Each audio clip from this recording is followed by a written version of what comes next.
Olá, eu sou Frei Alfredo e neste canal nós compartilhamos a palavra de Deus no Evangelho de cada domingo na liturgia.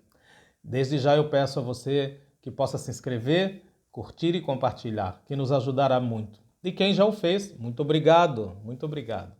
Será que o Filho do Homem vai encontrar fé sobre a terra quando ele vier? Que pergunta, hein? Esta pergunta que Jesus hoje faz.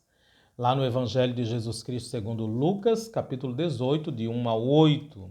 E é preciso começar a dizer que o capítulo 18 de Lucas começa com um ensinamento de Jesus que não diz respeito exatamente apenas sobre a oração, mas é um ensinamento sobre a fé. Jesus continua ensinando sobre a fé no início desse capítulo 18. Portanto, não se trata de uma oração insistente para convencer Deus, para colocar Deus no cabresto, como se a gente tivesse que vencê-lo pelo cansaço, mas se trata de fé. E fé significa ter confiança, significa crer profundamente no projeto de Deus, que esse projeto de Deus se realiza.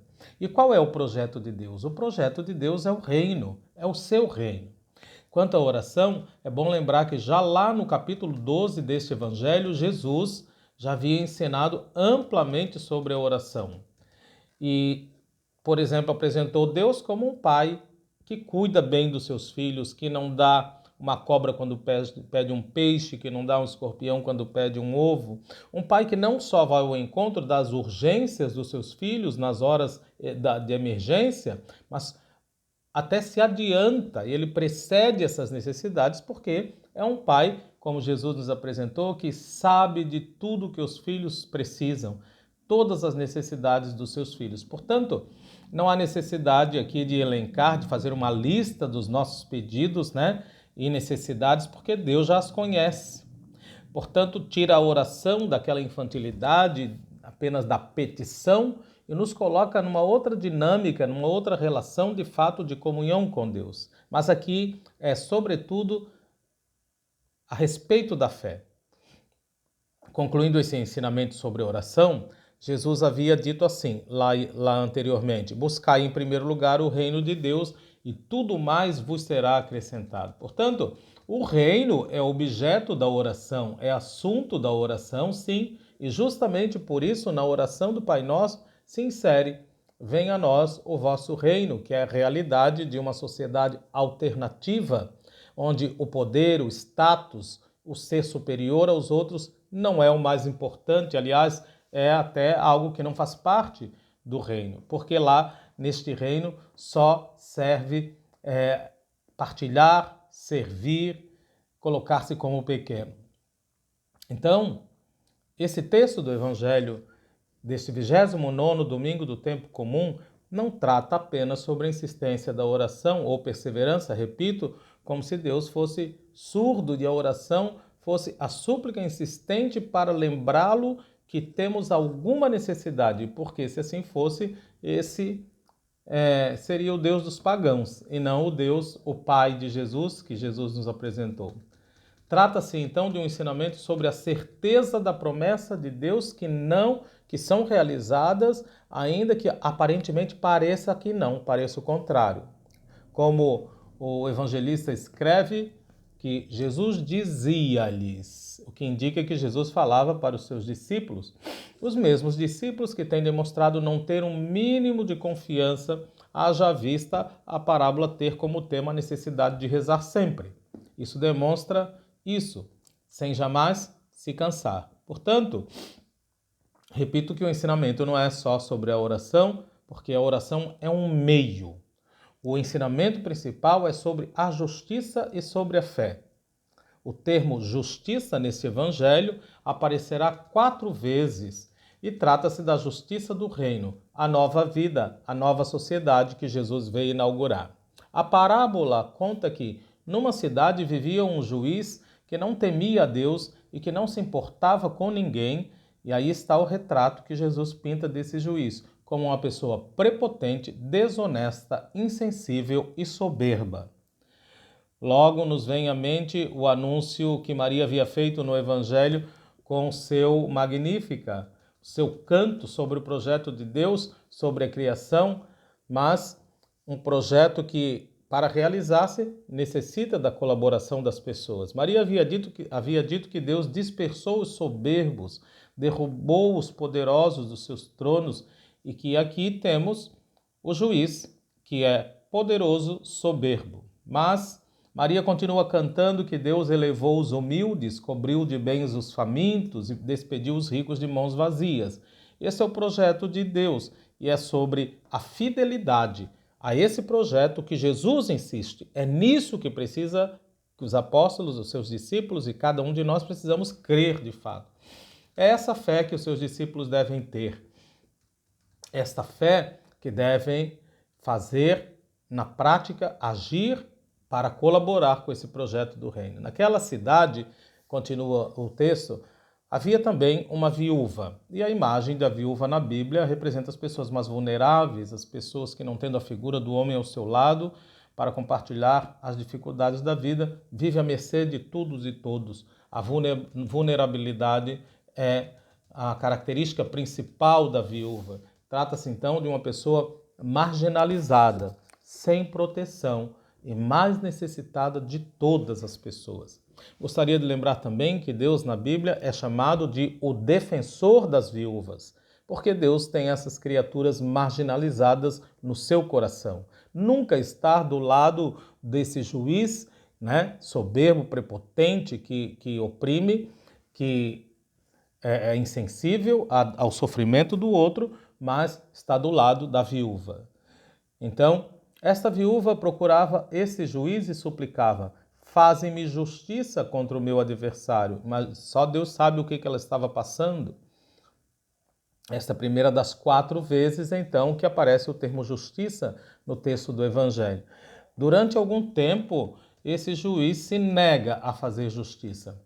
Se nega a escutar a súplica desta viúva, mas depois ele pensa consigo mesmo: ainda que eu não tema a Deus, ainda que eu não respeite homem algum, que eu não me importe com ninguém, já que essa viúva está me incomodando tanto, vou fazer justiça para ela, para que ela não venha me importunar continuamente. Veja, o retrato que Jesus faz desse juiz é atroz, porque esse juiz, inclusive, reconhece que não teme a Deus. Literalmente, é como se ele dissesse assim: vou atender para quebrar esse galho. Do contrário, essa viúva pode causar danos à minha reputação. Vou atender pensando em mim.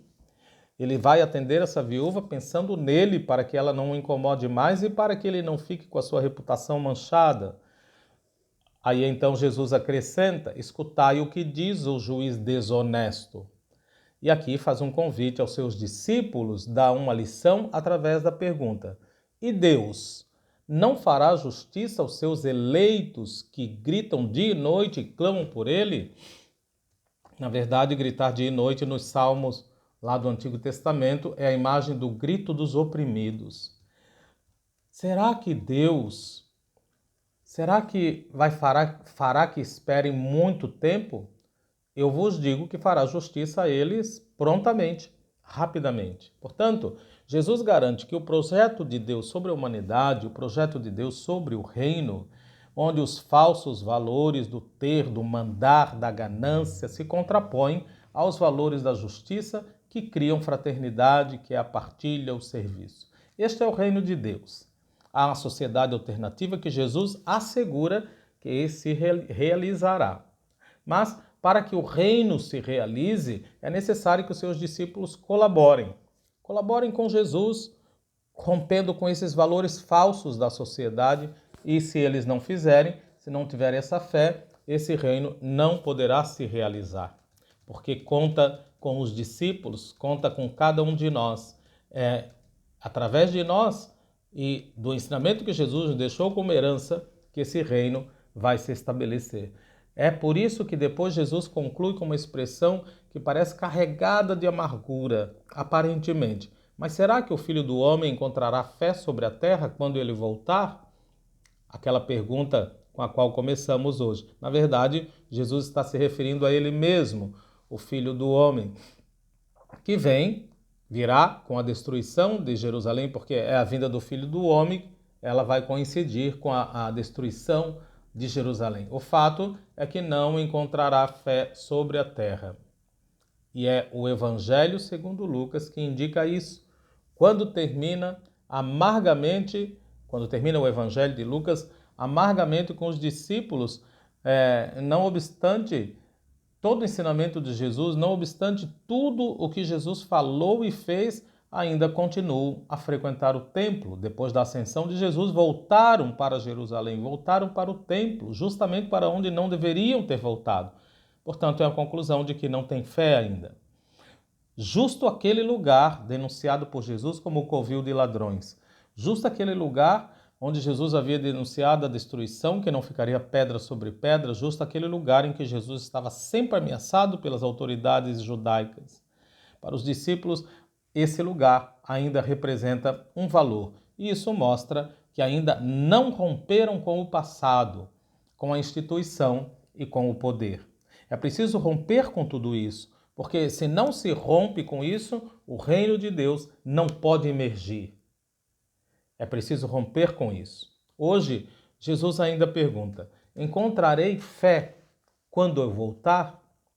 É uma pergunta dirigida a cada um de nós e a toda a igreja. Não pergunta se os encontrará rezando, por isso dizia que não é sobre oração, porque isso é fácil.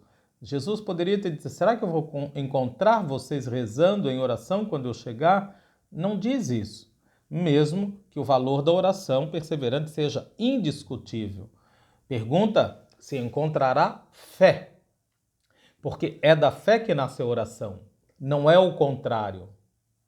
Quem tem fé é alguém que reza, que faz da oração algo importante na sua vida, um meio, ainda que as duas, fé e oração, alimentem uma a outra e aumentem uma a outra.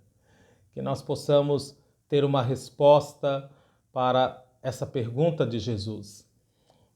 Será que o Filho do Homem vai encontrar fé em mim, em você, na comunidade, na igreja, quando ele voltar? Há muitas pessoas que estão confundindo muito o que é fé verdadeira e são capazes de atos abomináveis em nome de Deus e até mesmo falando de Deus. Que o Senhor nos ajude e que a sua palavra nos inquiete de verdade para que possamos responder essa pergunta com relação à verdadeira fé. Um grande abraço.